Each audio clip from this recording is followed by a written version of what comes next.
Welcome to Mitchell Maths. In this video we're going to have a look at functions.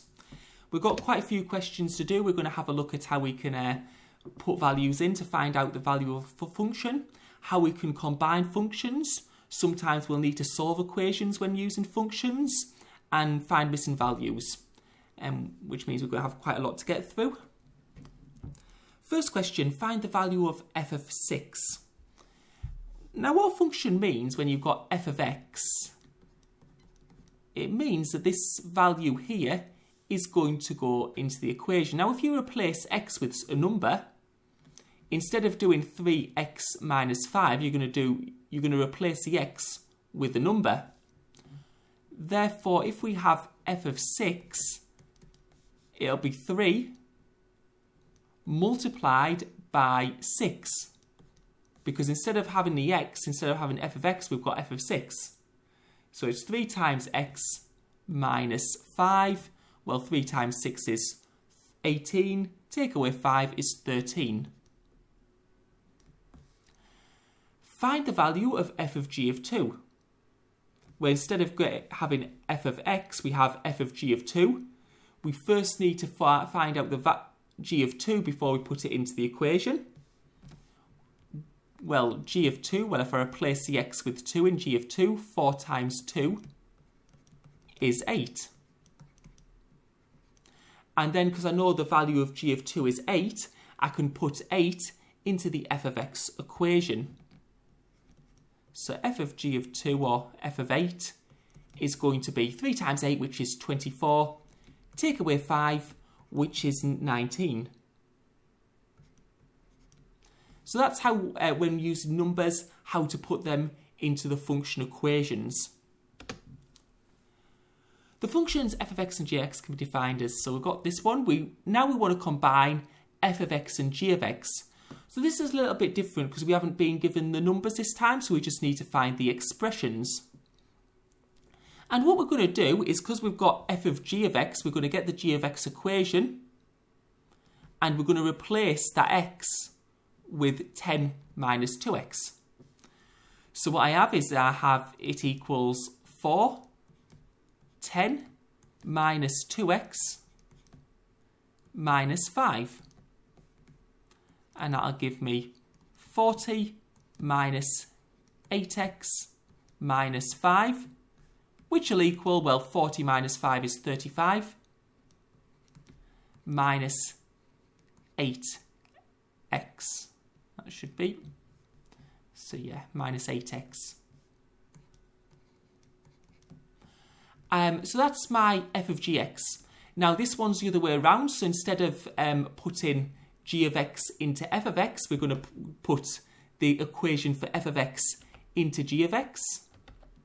So we've got this equation here. We're going to replace the x here with 4x minus 5. Therefore, we get 10 minus 2 times 4x minus 5. Well, we times the 2 by 4x, that gives us 8x. We times the minus 5 by minus 2, that gives us, and because it's a minus times a minus, we get a plus. So it's plus 10. And overall, if we'll get 10 plus 10, which is 20, minus 8x. So that's how we put combine functions when we're not given the numbers. We just have to put the equations, insert them in place. Right, for this one, we're going to find something called inverse functions. And g minus 1, x is an inverse function. And we know it's an inverse, function because of the minus 1. And for this, what you need to do is, we've got g of x equals 2x minus 5. And to find the inverse, what we're going to do is we're going to change the g of x to an x. And for now, we're going to change the x to a y, because we're going to swap it around. That y is actually going to be g of minus 1x. But we don't write that in the equation until the end because it's a bit hard to write that and try and move it around and simplify it. So what we're going to do is we're going to rearrange the equation to make y the subject to get y equals, and remember y is g minus 1x. First we need to add 5 to both sides, which will give us x plus 5 equals 2y, and then we'll need to divide by 2.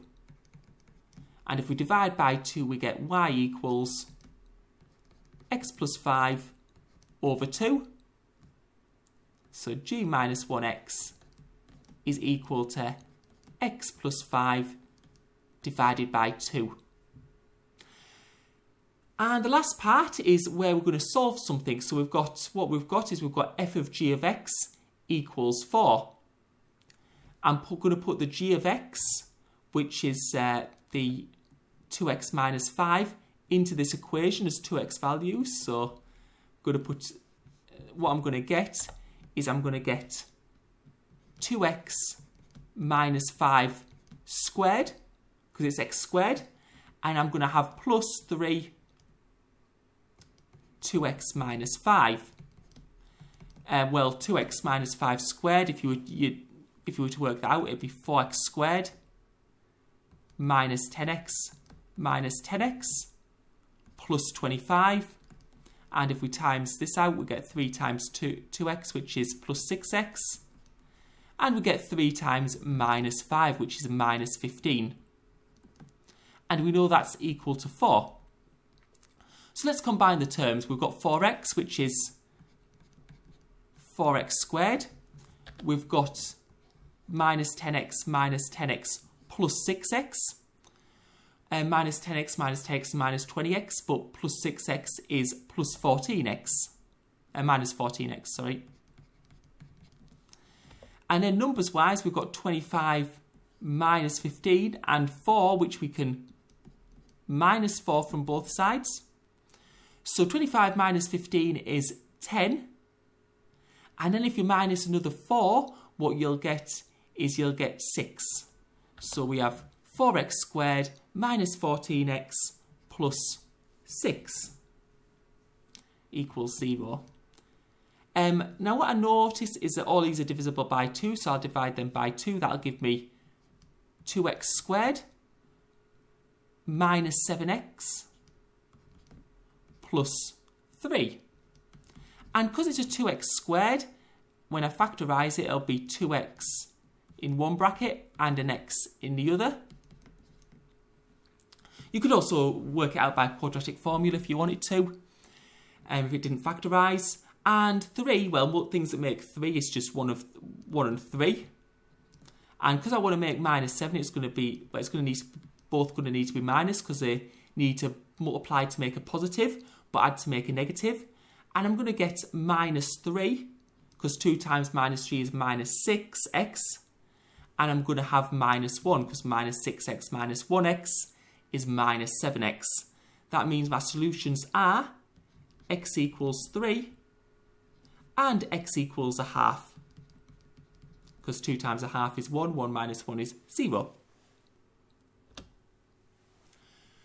Right, in this next value, we're going to need to find a constant of k. We're given g of x is equal to kx squared. What they've told us, though, is that f of g of 3 is equal to 12. Well, what is g of 3? Well, if I replace the x with 3, 3 squared is 9, g of 3 must be 9k. And I'm going to need to put that 9k into my f of x equation because it's f of g of 3. So g of 3 is 9k. I'm going to put that into my equation for f of x, or f of g of 3. And that will give me 4 times 9k minus 6 over 7, which is going to be 36k minus 6 over 7, and that equals 12. I'm going to multiply by 7 first of all, so I get 36k minus 6 equals 84. I'm going to add the 6 to both sides, which will give me 36k equals 84. And I'm going to divide by 36. No, 6 is 90, sorry. I'm going to divide by 36, which gives me Well, 90 divided by 36 is 2.5. So that's my value for k. So just work it out as a normal equation, and then at the end you need to solve your value for k. We've got another inverse function question, which is a little bit harder than the last one we did, which is where we change the f of x to x, and we change the x to y, which is going to be our inverse function. 7. And what I'm going to do first is I'm going to multiply both sides by 7, which will give me 7x equals 4y minus 6. I'm going to then add 6. So I'll get 7x plus 6 equals 4y. And then I'm going to divide by 4, which will give me 7x plus 6 over 4 equals y, which is equal to our inverse function f minus 1x. Okay. And our final question, question 5.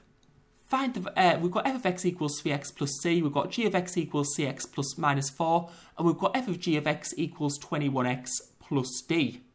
What we're going to do here is we're going to work out our first part of the equation just using these two equations and then we're going to compare it to the final equation in order to find our values for c and d.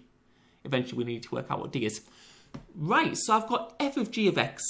What that means is I'm going to insert my cx minus 4, my g of x, and replace cx in f of x with that. So I'll have f of g of x is equal to 3 times cx minus 4 plus c. And if I multiply that out, I'm going to have equals 3cx. 3 times minus 4 is minus 12 plus c. And now I want to compare it with my other equation, which is, because they're the same thing, it's both f of g of x, but my f of g of x I know is 21x plus d. That means if I look at my 21, that's equivalent to 3c. So 3c is equal to 21. Divide by 3, my c value is 7. Now if I have a look at my d, I know that my d is the same as minus 12 plus c. So I have d equals minus 12 plus c. Well, I've worked out my value of c is 7, so d is going to be equal to minus 12 plus 7, which will give me d equals minus 5. So that's my answer for this question. So first, I use the two equations to work out what it is in terms of c, what f of g of x is in terms of c, and then I compare the equations to find c, and then once I know what c is, I can work out the value of d. Right, thank you for watching. I hope you found that helpful. If you liked the video and like to see more, please hit the subscribe button. And for practice questions, please visit www.mitchellmathsandscience.com. The link is in the description.